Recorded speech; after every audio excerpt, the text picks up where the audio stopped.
निष्ठावान त्रिभुवन पर विजय प्राप्त करता है।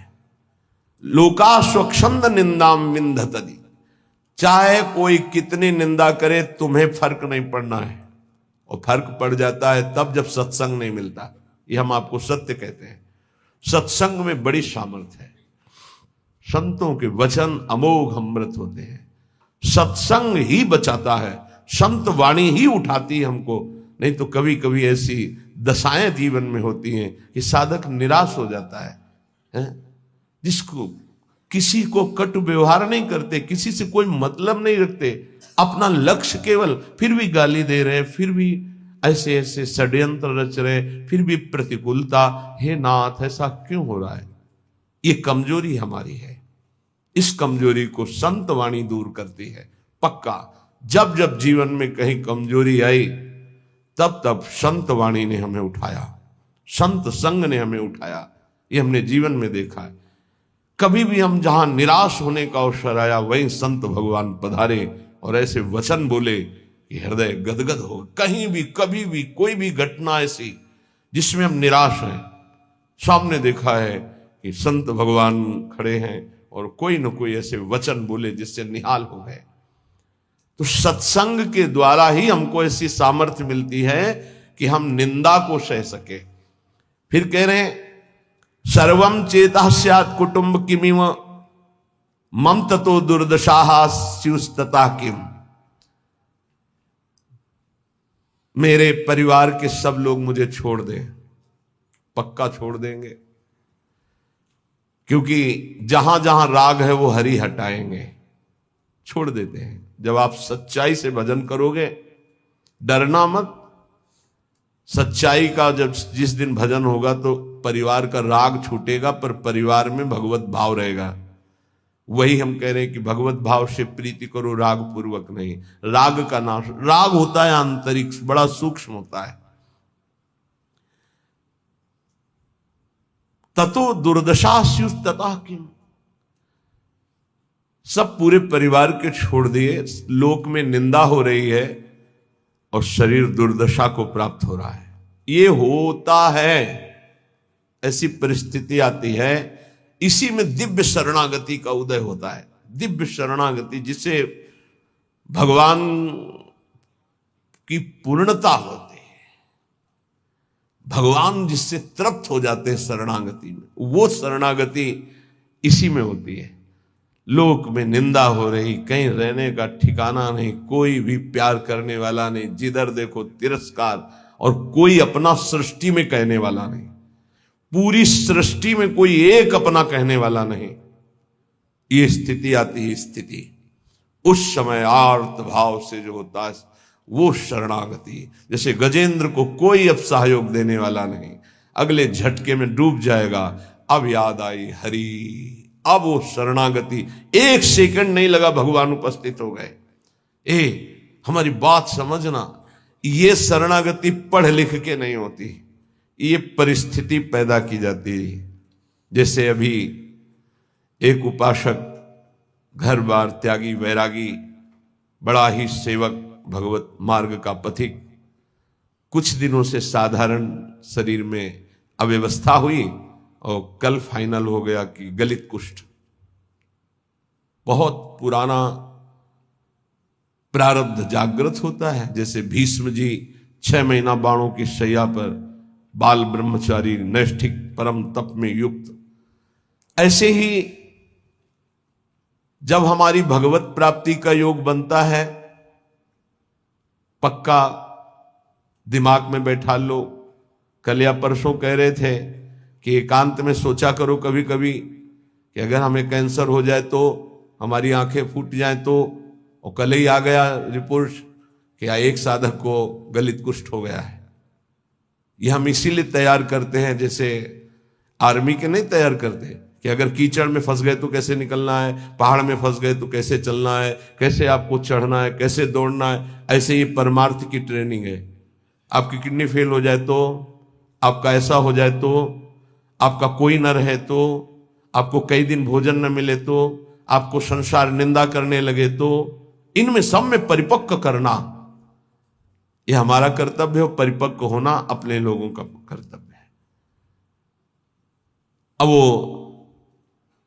साधक व्यथा तो होगी थी। गलित कुष्ठ का मतलब अभी तक तो मेरी दृष्टि में इसमें कोई भी औषधि का योग नहीं देखा था। अब नया चल पड़ा हो तो नहीं कहते, जैसे किडनी फेल होने का मतलब है मृत्यु, लेकिन अब डायलिसिस चल पड़ा है, उससे जब तक जिलाएं तब तक जी सकते हैं, जब तक योग है। तो कल इसी सीढ़ी पे बैठकर उसको समझा, हे कदापि शोक नहीं, क्योंकि अंतिम फाइनल श्री जी की प्राप्ति होनी है तो अनंत जन्मों के पापों का योग होता है। ध्यान रखना, जो भगवत ऐसे ऐसे नीच पाप करने वाले हैं जुकाम नहीं होता, वो ऐसा सीधा साधक है कि कभी कोई शब्द सुन पाए वो तो मुश्किल है, वो ऐसा सीधा साधक है, रात दिन अपने संयम में, और उसको गलित कुष्ठ हो। ये बड़ा विचित्र खेल है।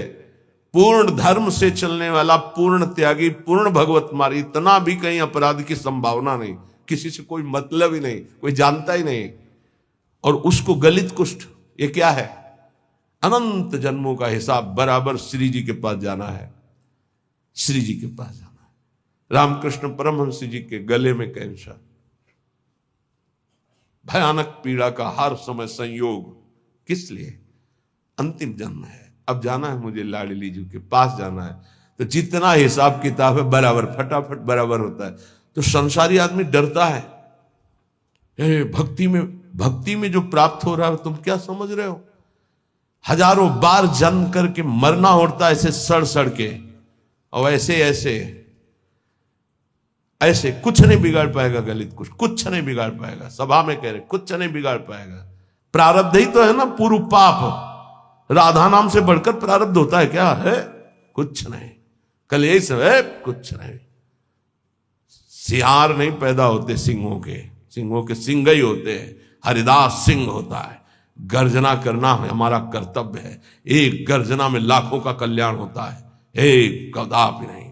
शरीर भाव से ऐसे संतों को देखा है। बरगदिया बाबा, पैर से सड़ना शुरू हुआ, कीड़ा पड़ गया, मुख तेज में और शरीर में कीड़े, बैठे शांत भाव से, कीड़े पड़े हुए शरीर। क्या अंतिम जन्म में खत्म खेल। ये बड़े बड़े महापुरुषों के जीवन में आता है। यदि आप भगवत मार्ग में, अभी एक दो दिन पहले कहा था, यदि बैलेंस बना के चलोगे तो कोई बाधा नहीं। क्या? राधा राधा राधा राधा राधा, लड़का बच्चा परिवार भोग सामा। और जो अगर इसमें आ गए कि आपसे कुछ नहीं चाहिए, केवल आप चाहिए, फिर तो हिसाब किताब लंबा पड़ जाएगा। क्योंकि उनके गले लगने के लिए फिर कोई कर्म संस्कार नहीं बकाया रहेगा। पूर्व संचित क्रियमाण प्रारब्ध सबका विध्वंस होगा। अब विध्वंस का खेल मचेगा तब सच्चिदानंद के गले लगोगे। तभी कहा, नारायण अति कठिन है हरि मिलन की बाट, या में पग पीछे धरे प्रथम शीश दे काट। ये आज आप जीना है तो कष्ट में जीना है, पूरे शरीर में। या सब शुरू हो गया। इसलिए घबराना नहीं है सुनकर के कि भगवान की प्राप्ति का मतलब है गलित कुष्ठ रोग हो जाना, किडनी फेल हो जाना। तो और सब अमृत पी रहे हैं क्या? आप देखो अस्पताल बड़े बड़े भरे। ये आखिरी जन्म है भक्त का, इसलिए बहुत जल्दी जल्दी डॉक्टर के पास रहोगे तो डरोगे नहीं। सत्संग सुनते रहोगे ना तो तुम डरोगे नहीं तो डर जाओगे। इसीलिए जल्दी कोई श्री कृष्ण से मिलना नहीं चाहता। ये बड़े खिलाड़ी हैं। यहां लगन लगन सबको ही कहे, लगन कहावे सोए, जा लगन में तन मन डारे खोए। आपसे प्यार किया है, नरक भेजो। अब इन धमकियों से हम डरने वाले नहीं। वो आपको दौड़कर गले लगाएंगे, यही लगाएंगे। आप भी नहीं रोक सकते। बोले इतना गरज कर कैसे बोल रहे हो? गुरु ने मंत्र दिया है हमको इनको वश में करने का। ये जो मंत्र है जानते हो, इसे क्या कहते हैं? निज मंत्र। निज मंत्र, वो मंत्र जैसे हाथी को अंकुश वश में कर लेता है, ऐसे हरि को मंत्र वश में कर लेता है। गुरु मेहरबान हो गए तो चेला पहलवान हो गया। अब हरि भी नहीं रोक सकते अपने मिलने से, अब हरि भी नहीं रोक सकते अपने मार्ग में। क्यों? गुरु ने। हाँ, बस गुरु के वटिया से मिले रहना, कुछ लेना न देना, मगन रहना, निश्चित पार हो जाओगे। सुना था एक राधा कुंड के भगवान संत की चर्चा में कि गलित कुष्ठ आया, कहा 12 वर्ष का। हाँ, तो अपने लोगों के पास नहीं आएगा, अपने लोगों के पास ऐसे आता है, पूरा आके चढ़ बैठा। और जब चढ़ बैठा है तो राधा के लिए कुंज का स्वरूप वो जानता नहीं है, स्वागत उसका बढ़िया होगा, कुछ नहीं होगा, देख लेना। हम क्या कह रहे हैं? कुछ नहीं होगा, देख लेना। क्या होगा? श्री जी गले लगाएंगे। ये संसार क्या करता? बोले स्यात् कुटुंबम किमिमम ततो दुर्दशा। दुर्दशा देखकर परिवार के लोग भी हट जाते हैं। पक्का, ये खूब देखा है। 2-4 दिन वाली प्रियता बात अलग है, या बहुत जननी थोड़ा प्यार, फिर इसके बाद कोई प्यार नहीं करता संसार में। पक्का आप लोगों को भूल भुलैया में फंस रहे हो, इसलिए ऐसा लगता है। नहीं, अपने जीवन में देखा है और पक्की बात है, कोई प्यार नहीं करता। अगर कोई प्यार करता है तो भगवान, अगर कोई प्यार करता है तो भगवान जिससे प्रेरित करते हैं वो, अन्यथा नहीं। दुर्दशा स्युस्ततः किम, मेरी दुर्दशा हो जाए तो अभी मेरा क्या। जब कोई होता है तो उसमें बैठकर वो बोलती हैं, और जब कोई प्रगट में नहीं होता है तो वो स्वयं बोलते हैं। तो धन्य है उसका जीवन कि जब शरीर दुर्दशा में हो और कोई प्रगट में पास ना हो तो ये लाडले दोनों खेलते खेलते आ जाते हैं, प्रिया प्रीतम, और बात करते हैं। ये कथा नहीं कह रहे, ये व्यथा कह रहे हैं। हृदय की जब व्यथा उत्पन्न होती तब कथा की रचना होती है, तब उसकी जीवनी की रचना होती है।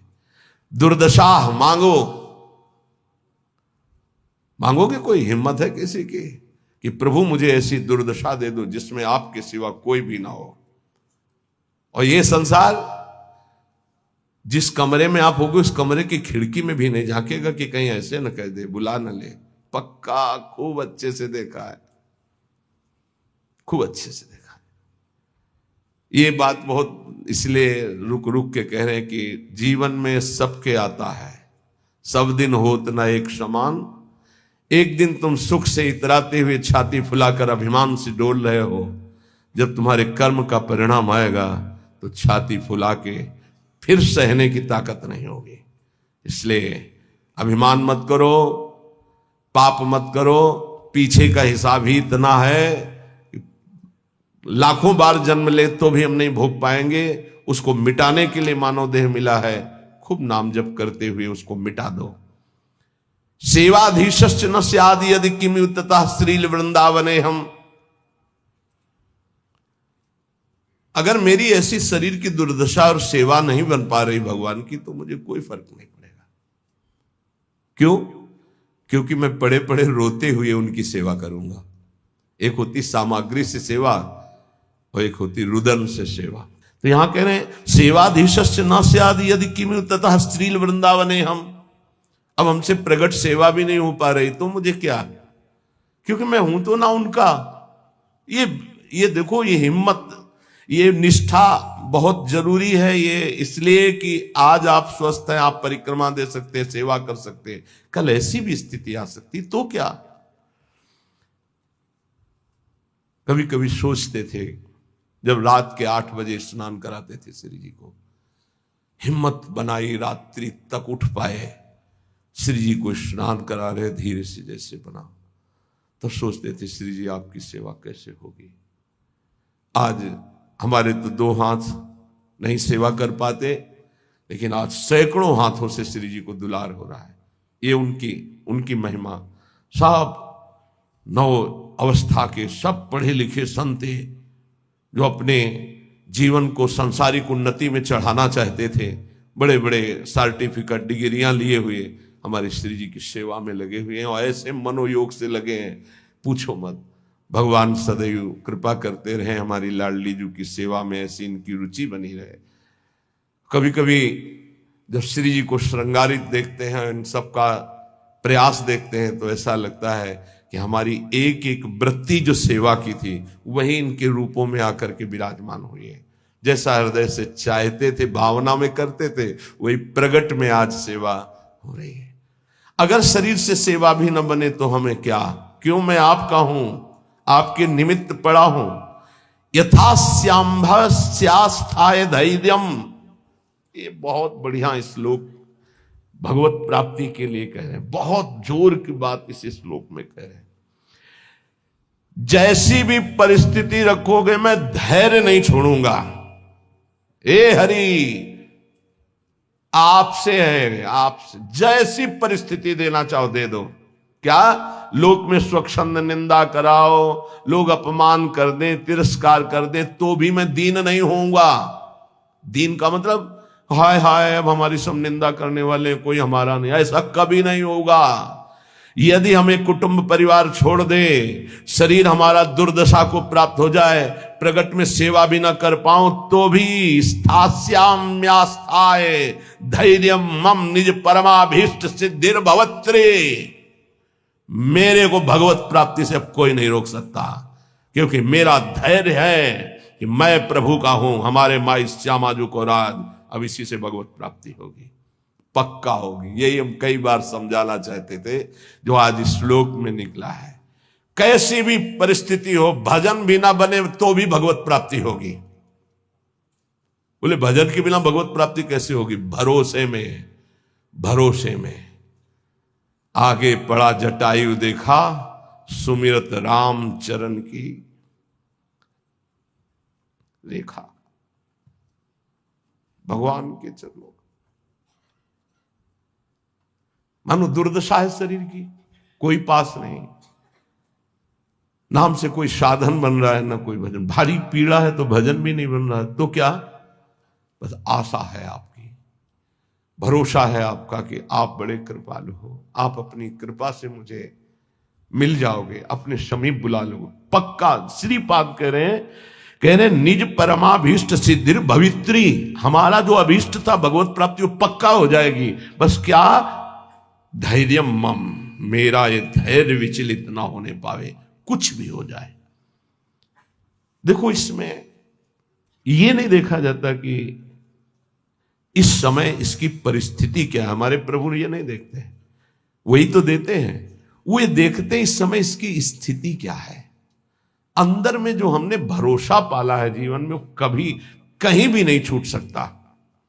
हम माने कि नाम जप नहीं हो रहा, वाणी पाठ नहीं हो रहा, माना कि हमसे सेवा नहीं हो रही, माना कि हमारे अंदर कोई अब भागवतिक विचार भी नहीं रह गए, लेकिन ये जो एक झीना सा धागा है कि मैं श्री जी के भरोसे हूं, इसको कौन तोड़ सकता है?